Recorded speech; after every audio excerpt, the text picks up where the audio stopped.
Yep. All There we right. go. Yep. So we have Troy Vaughn, University of Arizona. Um, Glad to have you on and speak about club sports generally and also club sports at University of Arizona. Can you tell us a little bit about yourself and your role at the university? Thanks, Bob. Yeah, sure. Absolutely. So again, my responsibility here at the University of Arizona is the Senior Director of Campus Recreation. All of the club sport programs fall under my supervision umbrella. So we have really 4 full-time campus rec staff, not including myself, that actually have dealings with sport clubs. And there's an associate director position, and then I have an assistant director position, and then 2 other coordinator level staff members who are a part of our program here. In addition to that, Bob, we have 4 certified athletic trainers that also are supportive of primarily, not all the time, but primarily of student athletes that participate in sport clubs. And we basically have 10 or 12 of what I would call very competitive sport club programs here at the U of A.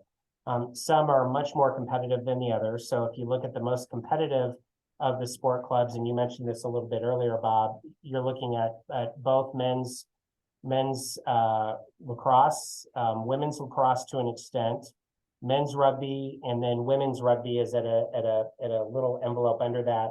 Our ultimate frisbee programs here are pretty strong, and we have a national champion road cycling group here that is also very strong, very dedicated, and very active. And then you mentioned earlier too about our hockey program, and we're actually one of the University of Arizona is one of the founding members or founding school programs of the ACHA. You know, in Division I ACHA, and we've been at that level for the entire existence of when we became a part of that program. So sport clubs here for us are incredibly important. I think the university, and I'm not speaking obviously for our administration, but I'll speak from my standpoint of it. The university understands 2 points with clubs. Number one is that of those 10 or 12 clubs that I told you about, there's incredible recruiting opportunities for the university. And in many situations for those 10 or 12 clubs, their coaches or their administration or their alumni are reaching out and utilizing the ability for them to participate at a recruiting level is significant for tuition dollars for the university. And I think that's something that can't be overlooked. And you know, an example of that is our men's rugby program is 70 strong. They try to play 2 sides, the first side and second side, and even sometimes a third side. And, you know, with 70 strong, many of them being non-Arizona residents, many of them are international rugby individuals, so they're paying those tuition dollars. You know, these are non-scholarship athletes too, and that's something that I think we need to keep in mind that 99.99% of our club participants are non-scholarship. You know, we don't do scholarships. Now, the alumni have things that they can do. They give scholarships depending upon different things, you know, and I'm sure that the individuals that receive those scholarships offset tuition costs for maybe some of those, more so fee costs than anything. The other thing, Bob, to recognize too, and I'm sure you're hearing this from others that you're speaking with, is the fact that many of our club athletes, not only are they paying tuition dollars to be able to participate, but they're also paying club dues or fees to be able to play. So a great example with that would be our hockey program, our Division I ACHA hockey program. Not only are they paying tuition dollars, many of them paying out of state, and the tuition, you know, is quite expensive to come to the U of A. But in addition to that, they're paying, you know, over $2,000, some $2,500 a year to be able just to participate in hockey. And those are funds that these clubs and these organizations use that offset expenses budgetarily, travel, uniforms, you name it, for the future to try to do that. So, you know, a couple of different things that go within the parameters of that. So I may have taken that in a long way, Bob, but those are the things, you know, and our administration really supports clubs here. We've been very proactive in reaching out to our leadership here at the university to continually talk about the positive things that we're doing from a sport club standpoint here at the University of Arizona, and to make them aware of the important need. And when I say need, it's not just the physical need of them for a place to play.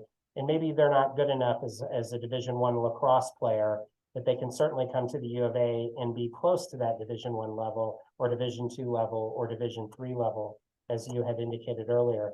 But the university is recognizing that fact. And I think, you know, as sport clubs grow and adapt and change, and you hit it right on the head, you know, NCAA programs are incredibly expensive, but we're also seeing a jump up in fees for club programs as well, to be able to operate in a manner that is somewhat NCAA-like, so to speak. So creates lots of challenges for me as an administrator to oversee all of this program, certainly.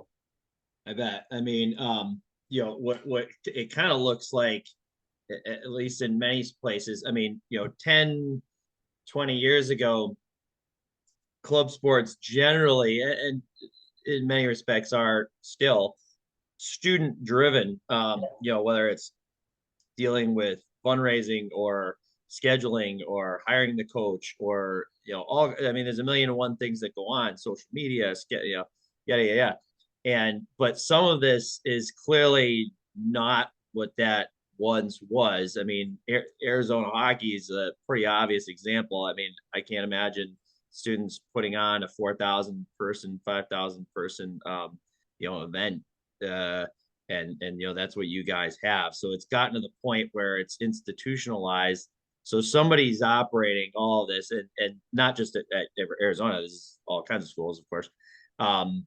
And then sometimes even within a university, one club very well may be student run, while another is very institutionalized and has more support, et cetera, from the university. So I guess at you as director, I mean, are you dealing with the logistics for all of the different clubs, whether that be their budgets, scheduling, travel, hiring of coaches? And I guess that this is kind of related to, like, are the coaches staff, are they paid? Do you hire them, or are the students hiring them? Hiring them if they're not, if they're volunteers. To answer your question, great questions, Bob. And it's very different on, you know, my colleagues around the country do it very differently, right? The University of Arizona is very, and I'll talk first and foremost about hockey because it is very unique, right?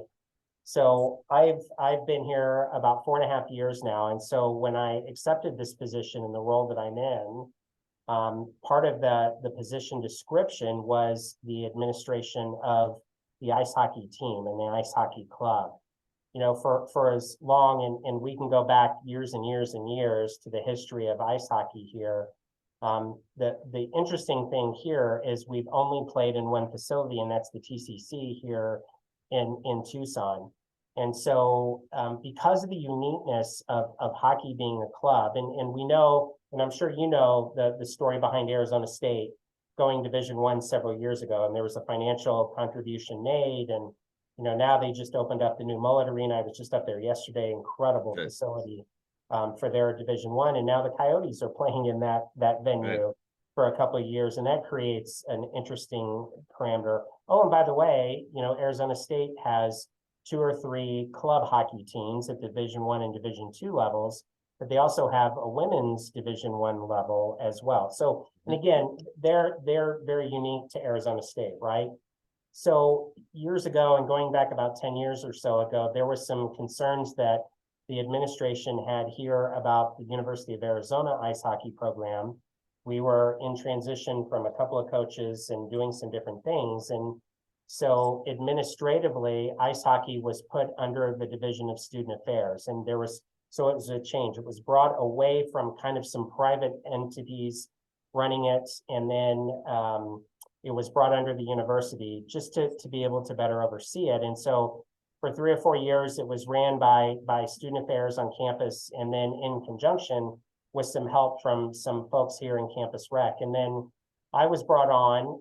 By the way, I didn't know a darn thing about hockey or administration of hockey. That was not in my, you know, I've done anything and everything in sport clubs, but nothing related to hockey. So I had to learn very quickly on the fly. And so we have 2 full-time staff members. At the time, it was only one, Coach Berman, who was a full-time employee of the University of Campus Rec, paid by the university, paid by Campus Rec. And then the funding model for hockey at the university is very different than the rest of the clubs at the university. So the decision was made by the administration that the administration was going to fund hockey, and the administration put money toward that for a variety of different reasons. And then my role was to take that and try to grow that, which I think we've done, and try to make it better. But that in turn has created challenges. So essentially, campus recreation and the student health and recreation fee, which is the general fee that students pay at the U of A, is going in to fund our hockey program to an extent, right? Oh, really? So our hockey program traditionally has a budget of about $250,000 to $300,000 a year. That's everything included in that: salaries, travel. And then, sorry, Bob, let me go back for a second. So a couple of years ago, we saw the need where we needed to hire somebody to help out Chad a little bit. And so we hired Tanner Harris, who's my hockey coordinator. He oversees kind of a lot of the game day operations. He coordinates travel. He does a lot of the behind the scenes things. And mind you, since I've been here, Coach Berman has not had a paid assistant. So, you know, we've not had the funding to be able to pay for an assistant being able to do that. So he kind of does everything on his own. So that's one example kind of what I do. And then I'm kind of for the lack of a better word, I'm the general manager. So I make sure that we're doing things the way the university wants us to do things. I meet with the hockey folks on a weekly basis to kind of cover what we did. In fact, we met this morning. We talked about last weekend with Arizona State and that big rivalry and what we did and how we did. Not so much performance on ice, that's Chad's job, but I talk about behind the scenes, the financial piece and that sort of thing with them. And then kind of what we're looking at next week when we go up to Colorado State this weekend. So the hockey part of that with my involvement is very unique. Nobody else in Campus Rec oversees hockey. That's directly for me. Although my marketing group, my social media folks, we all help out in that regard with the men's hockey program. Let me flip the switch a little bit. So the other clubs that I've talked about, and in particular, I want to talk about men's rugby. Men's rugby has a history that's just as deep and as adept as what hockey is, right? Funded very well by alumni support, and so on and so forth. So the rugby coach, and this is an interesting situation. So Sean Duffy, we call him our director of rugby, was brought on board 3 years ago to be a full-time Campus Rec employee, but his salary and the benefits were paid by the men's rugby program. So we developed a very unique agreement to where the alumni were paying for that. We opened up our doors because we couldn't afford as a program to pay him. And so we brought him on. And so starting in January, we're going to make a transition to where we're going to incrementally, Campus Rec is going to pay a portion of that salary. And because of the benefits of having him, and so he's developed the men's rugby program, moving that forward. You know, Coach Sitton was here for several years. He was an icon and still is an icon even after his death for rugby nationally at the club level, and Arizona's kind of been at the forefront of that. But Coach Duffy came in, you know, after the death of Coach Sitton and has really taken it to a new level, Bob. And so Coach Duffy has the title of Director of Rugby. So not only is he overseeing directly and managing the men's program, but he also, we recognized that we needed the women's program to be uplifted too. So he's had some development with the women's program. And if the women are strong, the men are going to be strong. And if the men are strong, our hope is the women are going to be strong. So our alumni made that commitment 3 years ago to develop that, and Campus Rec now is making that commitment moving forward to get a little bit away from the alumni and for us to show that commitment that we're going to pay some of that salary moving forward. We also recognize that Coach Duffy is doing wonderful things for Campus Rec as a whole. He's an advocate for us, as is Coach Berman, obviously on the hockey side. And that's the way that we manage that and that we do that. They're the only two, the only two programs that have entities through Campus Rec. And then the other programs, including the lacrosse that you talked about and other sport clubs, the model for those programs is they are student directed 100% with guidance from those 4 staff members that I spoke to you about earlier. And that's kind of the traditional model of sport clubs that you see around the country. But here it's changed a little bit. Certainly years ago when hockey was fully funded through student, not fully, but portionally was helped by student affairs, i.e. the university. And now, we're going down that road. And hockey's changing too, Bob, because we've entered into an agreement which we've not shied away from. We're moving away from the TCC, and we're moving into a new building in the fall of 25, called the Mosaic Quarter Iceplex, and that's coming on board here as a project through Not Development and the city, or Pima County. The city has nothing to do with it, but the county is helping us with that too. Oh, wow. So a whole new avenue for hockey moving forward. But I've been jumping a little bit, my apologies, but hopefully that helps kind of guide you and understand a little bit where we are or where we're going.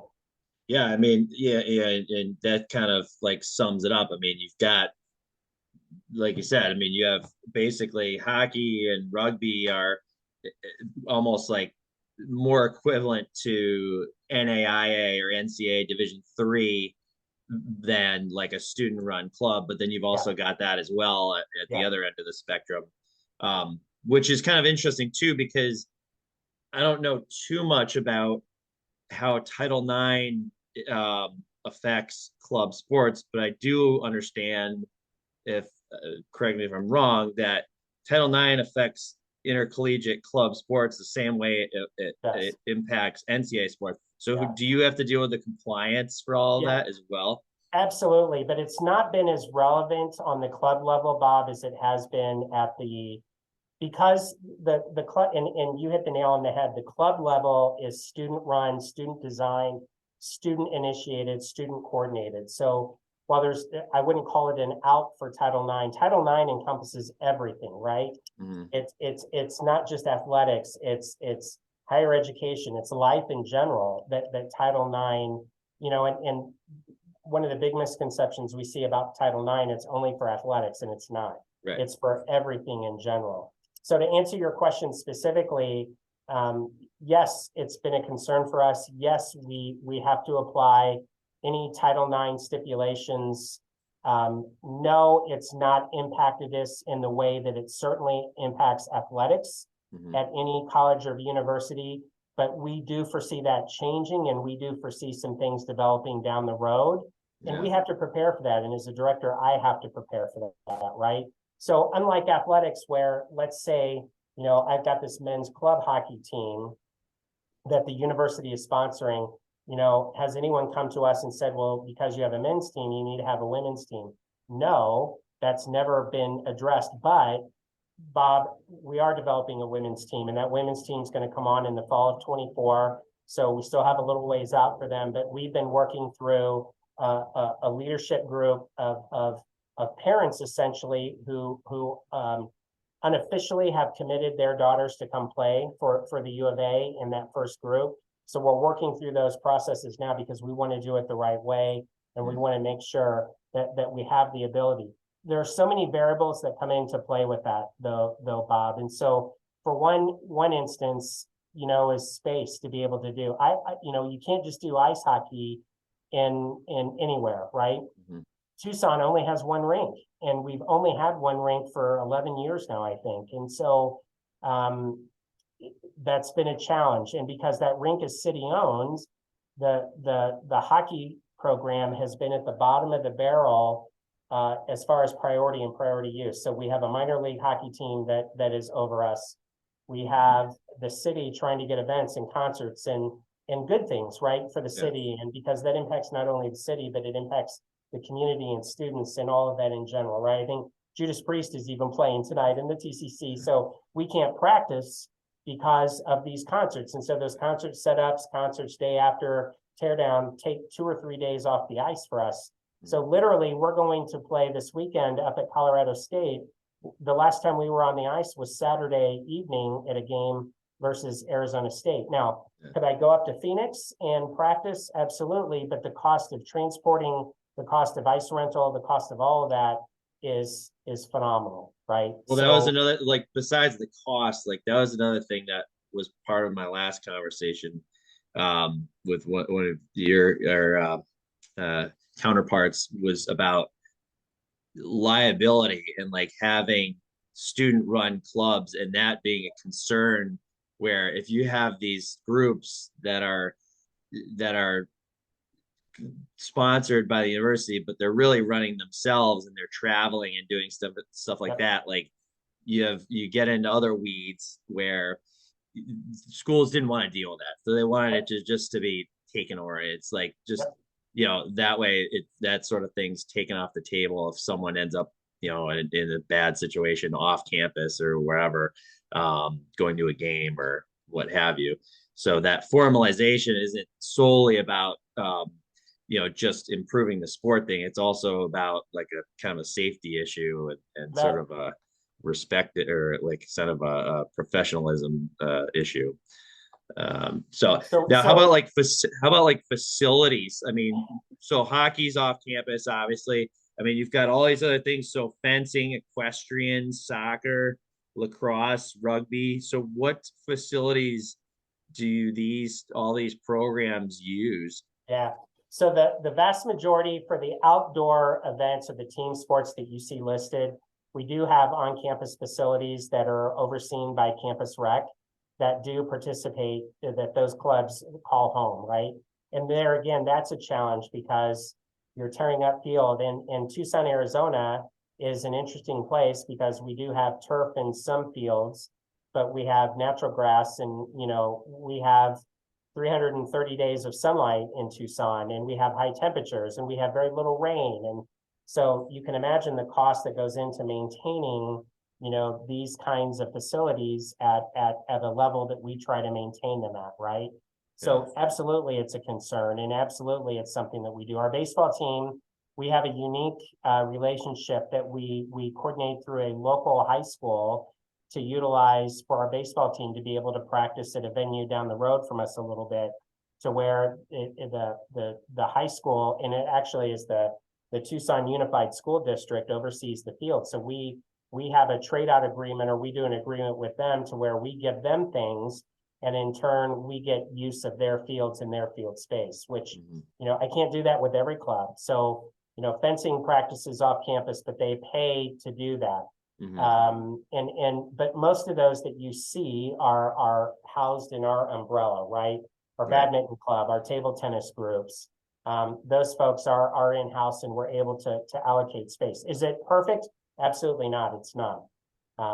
Going back to your question about liability, Bob, and I wanted to make sure that you understood this. That is our number one concern by far and away.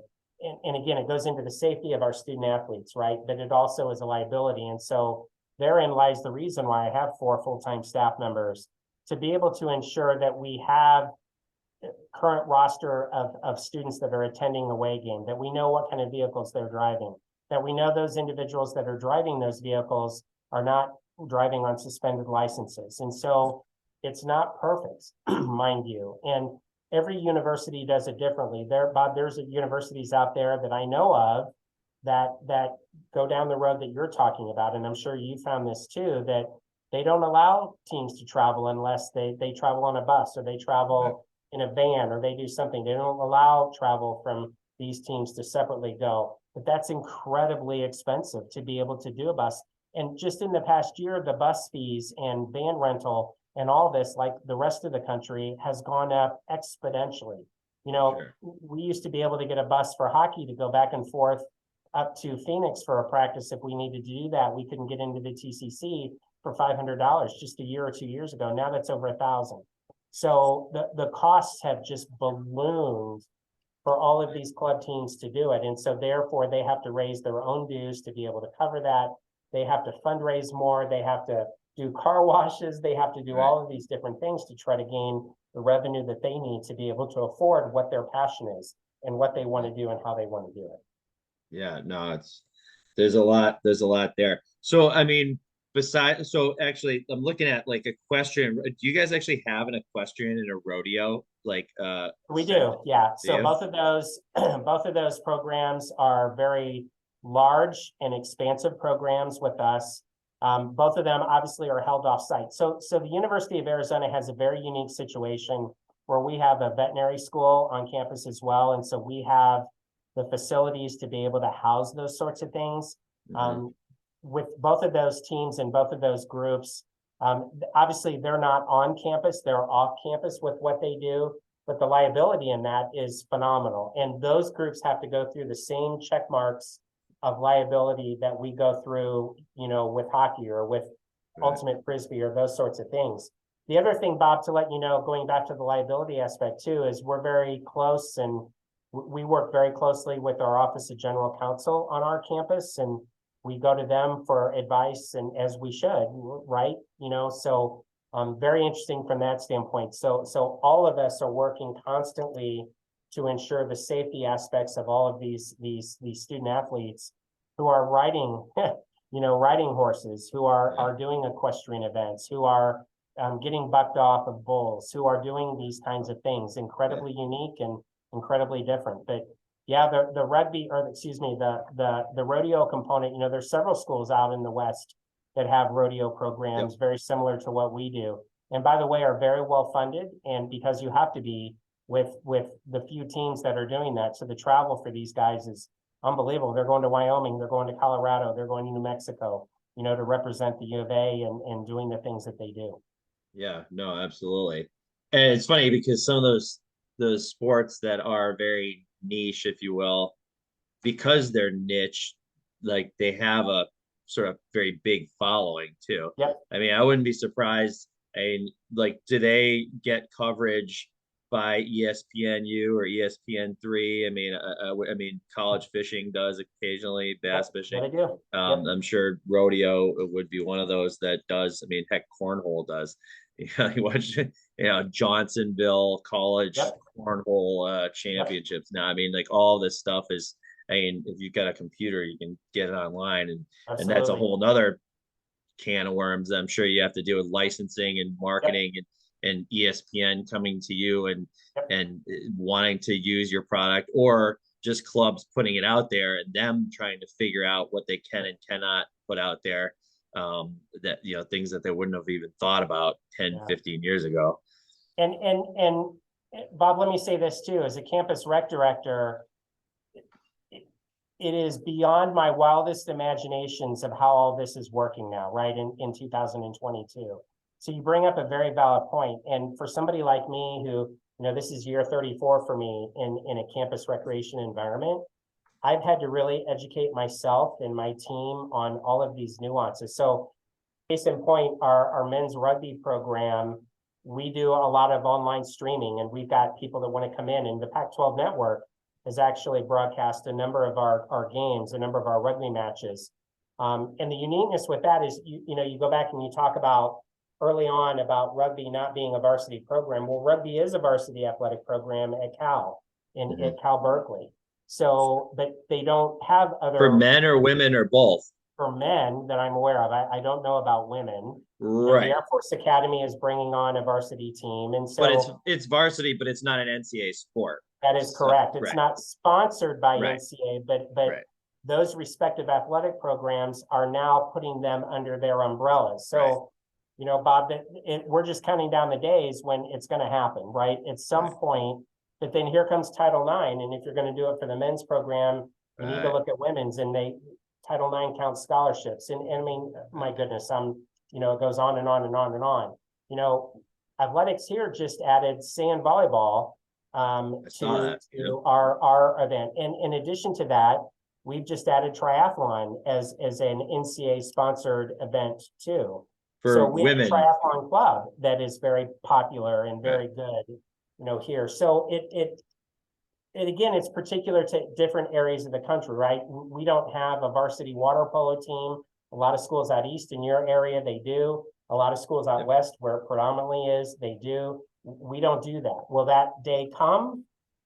You know, yeah. who knows? The biggest question, Bob, I get all the time is when hockey is going to go Division 1, right? I guarantee I get that 2 or 3 times a week. Right, I right, promise you I do. Coach yeah, does, and everybody does.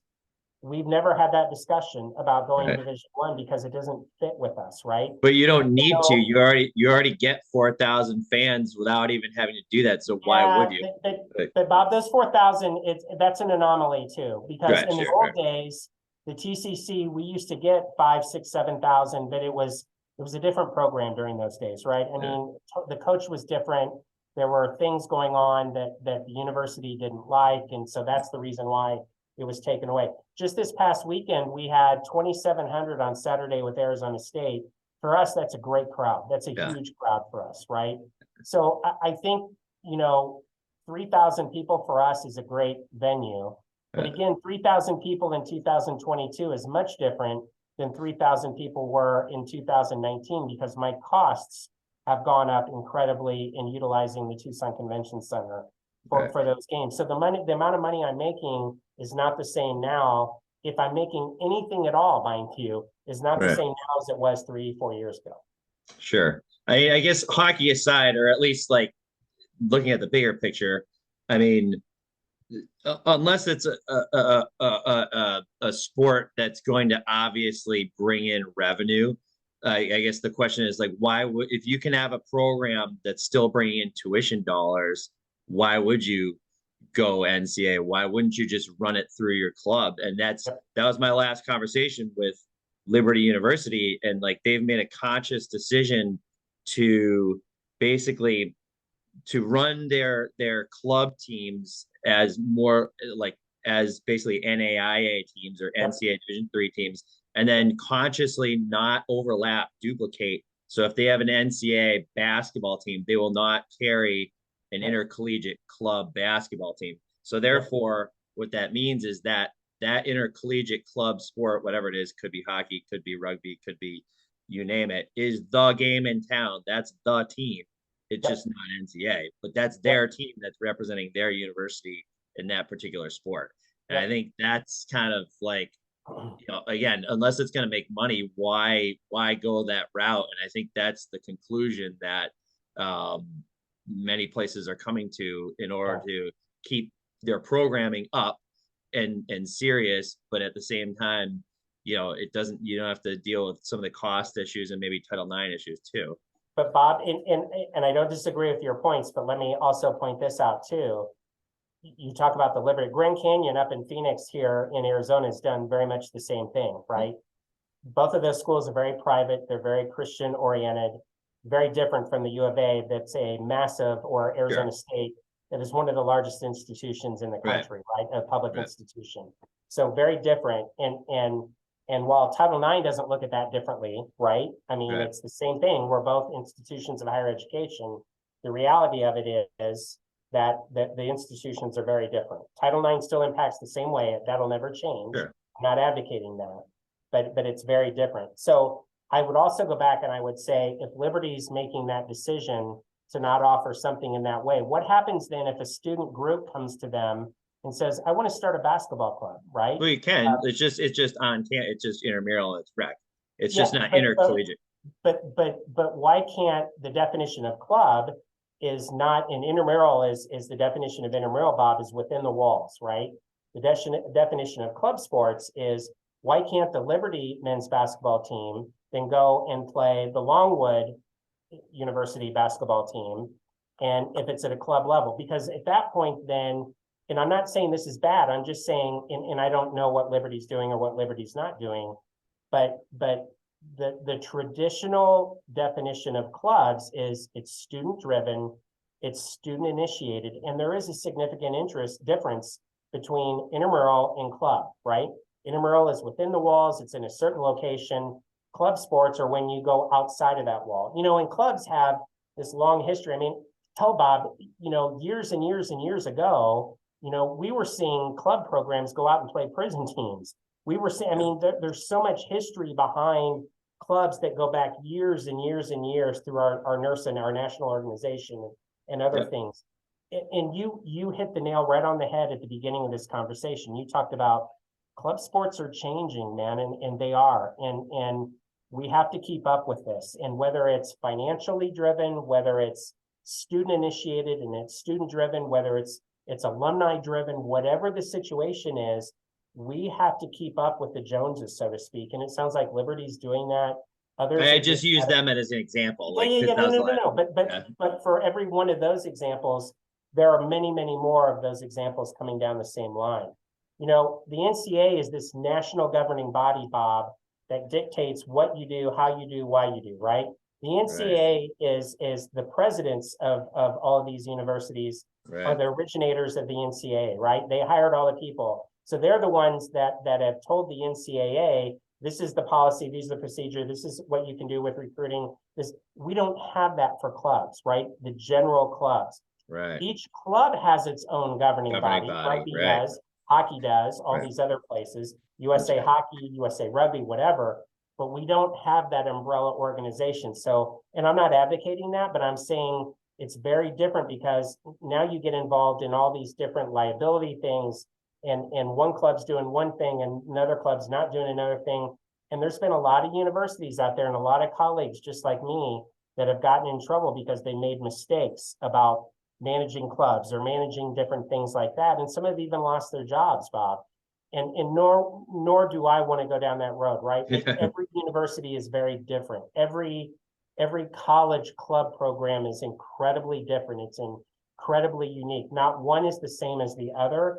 And that's the challenge that we have as administrators, is to try to figure out, well, you're doing this there, why can't we do that? It's not the same. It's apples and oranges across the board. Athletics is not like that. Athletics has this governing body, whether it's the NCAA, whether it's the NAIA, whether it's the JUCO Association, whatever it is. So it's very different from that perspective. So goes back to your original point, very different for everybody involved. No, absolutely. Absolutely.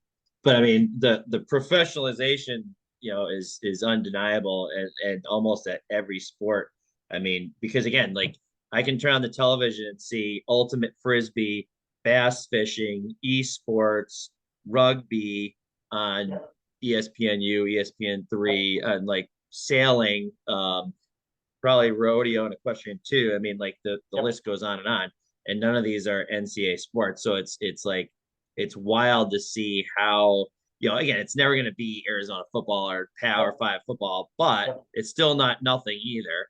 I mean, and it's recruiting and it's totally. it's awareness of those institutions. But Bob, I turned on ESPN2, it's not ESPN3, mind you, and they're showing high school football games from Texas or California or whatever. So this just isn't at club level, my friend.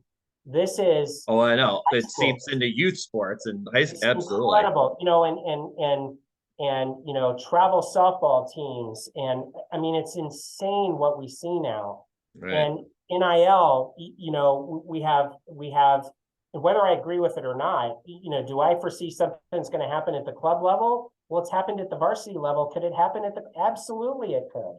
Right? Well, that's the thing. So here's a question. So like some obvious examples where NIL might be like a major issue. Rugby, right? I mean, like Major League Rugby has a college draft, right? Yeah. I mean, they're pulling from your ranks. Like that could be a real. I mean, that could be a real issue. Is the cheerleading the club? Is that what's who is cheering for the basketball and the football team? No, totally separate entity. Very, very different groups, very, very different organizations. But yeah, they're competing. The varsity cheerleaders, and that's how I'll say it. They compete. Our club cheer team is also competing nationally against other cheer clubs from around the country. So yeah, I mean, and honestly, Bob, we've never had that discussion administratively about an NIL agreement, but really, we don't see the lacrosse drafting these kinds of players because there is a Division I lacrosse component that's out there, right, at the NCAA level. Rugby's the outlier, and you know that, right? Our hockey kids are not going to get drafted into the NHL. It's not going to happen, right? But our rugby kids are, and it's happened on a number of occasions already. It happened last year. We've had a couple of guys. We're going to have a couple of guys drafted again after this year that are good enough to get in. So those are discussions I've never had, but they've always been in the back of my mind, Bob, that we're going to have to deal with this at some point because this could be something that happens. Yeah. And varsity athletics has gone down that road. I mean, we have several U of A athletes that have NIL deals already. Oh yeah. We're going to have to deal with that, but we've not even discussed it here, honestly. Right.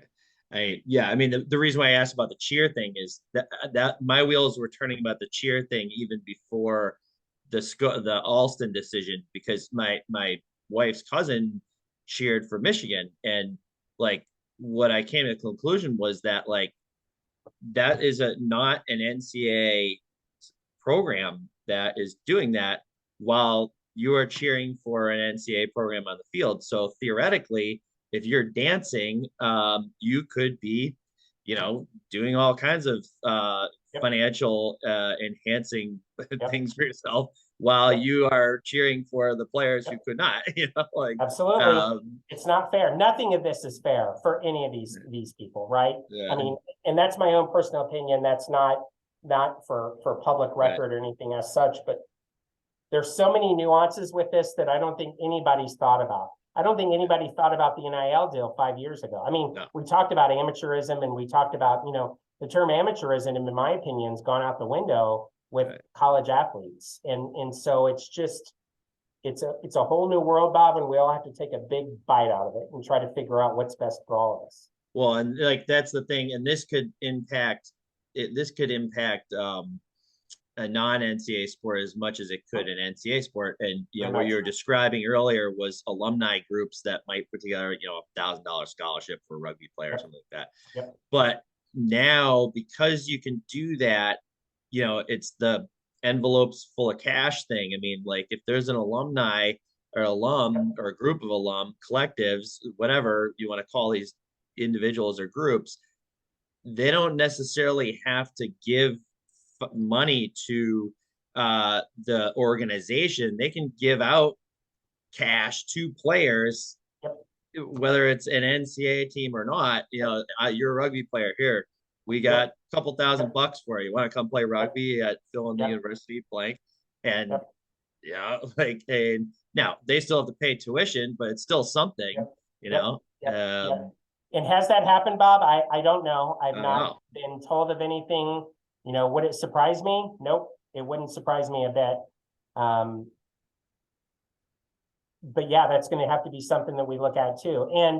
And again, what are the policies dictating that they can't do that? And because they're not NCAA athletes, they're not NAIA athletes, they're not, can they do that? Yeah, I mean, in some aspects they can do that. So but again, some of the national governing bodies would have some policies that state that they can't do that because now they're being paid to do. So again, it goes back to the NIL discussions about, are they being paid? And the NIL, at least they have to do a deal, or there has to be something. There's a trade of services in line with what they're doing. That was the thing. That's not necessarily the case, because there were players that were taking their NIL money and then sharing it amongst their teammates. So that's just one example. Like, there isn't necessarily a and I'm not the expert, nor do I want to be the expert in that.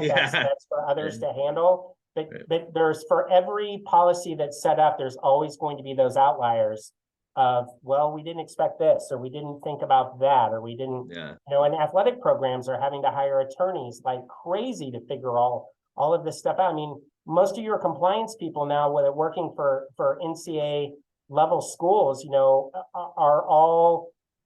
they all have attorney. I mean, they all have to be attorneys to figure this damn stuff out. So it's just, and again, that's my opinion, but yeah. So can you talk about actually one other sport that I'm interested in, because I played soccer at Villanova for 1 year. Soccer on the women's side is pretty much a granted that almost every school has an NCAA team, but for men's, at least off the East Coast and the West Coast, that's not always the case, and including a lot of Power 5 schools that don't have NCAA men's soccer, which is an interesting thing. So you have major schools, Texas, Arizona, Florida, that do not have an NCAA men's soccer team, but some of those places, kind of like lacrosse, you live in the state, you get in-state tuition, you can try out for a major university. That might be something that is on the horizon for some serious growth. NERSA soccer and so, I mean, again, it's not state, it's private, but BYU, you can see it. They kind of treat it that way. I think they were NCAA and cut it, and then sort of kept that image of, or at least the professionalism after they dropped it down. And that was one of the things that was kind of interesting too. Like I was flipping through the NCAA site for you guys and how it recognized I really like this, like quote unquote heritage programs, teams that either were NCAA that they no longer have, and many of which are now in club form, or the NCAA doesn't have it anymore, period. But it's sort of a nod and sort of a cool thing versus some schools, they'll just cut it like in the middle of the night, like they never had it because they don't want to say that they cut it. And Sure. I think that sort of a neat sort of thing that they did with the athletic department and sort of bridging that. I mean, I see archery is a club sport. That was a NCAA sport, and lacrosse and a few other ones. And I think that's really neat. So, at any rate, but like, so soccer, like, tell me a little bit like men's soccer. I mean, I gotta imagine if you wanted to load up a schedule that looked really cool against some of your Power Five rivals, that's the only game in town. Yeah, but we've never well, I can't say this. I can only speak to my time here. We've never had that asked of us by anybody associated with the men's soccer program. Really? And here, so the men's soccer program doesn't have the alumni history that the rugby does, or that hockey does, or lacrosse does, right? Mm-hmm. So we've not had to have that as an issue. Have I been asked about, hey, we don't have a men's soccer program, would you all do this? Well, yeah, but we would work with athletics and do that. It just doesn't, a lot has to go into that. And Title IX is a big part of that process too, Bob. And again, athletics has the same issues that we do. While athletics has a varsity soccer stadium that they play in, it's not perfect. It struggles with just the use of the women's team. They play Pac-12 but now let's add another one in there and let's do that. And I'm speaking from an athletic standpoint, and I never want to speak for athletics, but we've not had that ask from our soccer program to be able to do that, from them in particular. So the men's soccer, women's soccer programs fall right in line with our general sport clubs in that, are they playing matches? Yes. Are they scheduling? Are they utilizing my team? Are they getting allocation dollars from Campus Rec? Yes, yes, and yes. But they've not come forth with us and said, we'd like to take this. Or an alumni group hasn't come forth and said, we'd like to take this varsity. Here you go. Oh, and This I'm is not talking about becoming varsity. I'm just yeah, saying. I'm just saying though that hasn't happened from our projection. Right. Yeah, because again, you have a name brand there that is big, and as do a number of other schools that are big, and they're like obvious, or at least to me, seem like obvious right or possible opponents at that level. Yeah. Like my own Villanova, they finally, why I'm like, go play Syracuse, go play Georgetown. I mean, like Right. these are obvious things, and they're at the same exact level as you or as us, and that's there's a lot of interest in that, whether it's club or whether it's NCAA, it doesn't really matter. I mean, Yep. because it's still the name. And I think, Bob, too, I think that's regional, and I think the interest is regional. Is soccer big here in the Southwest? Absolutely. There's our Latino population here is unbelievable, and soccer is very popular in Latino countries, Mexico and all these other areas. So there is a significant interest in soccer. We've just not had it here ramped up to have that interest level. If it ever was, would we like to get involved? Yeah, I think we would. We would do that with any of the club teams that would approach us and say, hey, we can ramp this up. It's just unique that we don't have a varsity soccer program here with the university, but I'm sure they have their reasons for not wanting to do that too. So that would be an athletics question, not so much a Campus Rec question, certainly. So, well, I'll try not to kill you. About 4 minutes. Yeah, I'll give three rapid fires exactly. I guess I didn't even talk about your relationship to on campus intramural sports. Do you oversee all of that as well? Yeah, so that's under our umbrella as well through Campus Rec. And again, those four same staff members, we call them overseeing sports. And so sports comprises clubs and all the intramural sports. So yes, that is in our envelope here within Campus Recreation. That's a lot to do. Holy cow. Yeah. And I guess, I mean, besides, I mean, obviously I know what the obvious thing because of hockey, but I mean, and you mentioned a lot of rugby. I mean, are there any athletes that you've seen come through club sports that have gone on that come to mind that are, taking their games, on to other things afterwards? So the only one that has done that at what I would consider at the professional level that I'm aware of are the rugby men's team. Yeah. Our hockey team have played, they've represented USA, but not in the Olympics or anything like that, but at smaller levels. World University Games. Lacrosse guys have had a couple of very similar to the hockey guys that they've represented, but those are the only ones that I'm familiar of. But we have had a number of rugby athletes that have been drafted and are playing professionally. I guess I'll leave you with like an open-ended. I mean, where do you see intercollegiate club sports going in the next 20 years? I mean, I'll leave it at that. It's a great question. I probably need an hour to Yeah, right. in joking. And I think, the demand from these student athletes is going to be to look more and more like a varsity level aspect, right? But again, I think a lot of that's going to be dependent on university policies and procedures, liability issues, liability concerns, because that is the encompassing number one thing that we look at is their safety. And can we get them safely from point A to point B? And what do we do? Budgetarily as well. I mean, and I talked about this in the last hour, Bob, it's costing a lot of money for us. And because these are sport club programs, our water polo team used our pool, our only recreation pool, a couple of Saturdays ago for 9 straight hours during the day. We had to remove our usual patrons to allow them to come in and do that. We don't charge them anything to do that because they're affiliated with us. But the inconvenience of all of those students and all of those members who would have used the pool, I mean, that's an issue that we have, right? So it's customer service. I mean, it's everything on top of what we've talked about in the last hour of what it is and how it is that we need to move it forward. And it's not going to get any easier. Yeah. It's not, certainly it's going to be harder for folks like me who are, or, my colleagues who are in student activities where some programs don't even lie in recreation, they lie in student activities. So it's forever changing. It's always going to be a challenge. It's always going to be something new. And, we've hit on the NIL things and we've hit on the liability things and it's always going to be a challenge and we're always going to look to get bigger and better, always. Awesome. Yes or no question. Do you guys run esports? We do not, but that discussion is taking place right now. All right. All right. Well, thank you for so much time. There's like a ton to see here and, I'll send you all this at the end, but thank you very much for taking the time. You're welcome, Bob. Let me know what I can do to help. Okay. All right. Thanks, Troy. Take care. Bye-bye. Bye.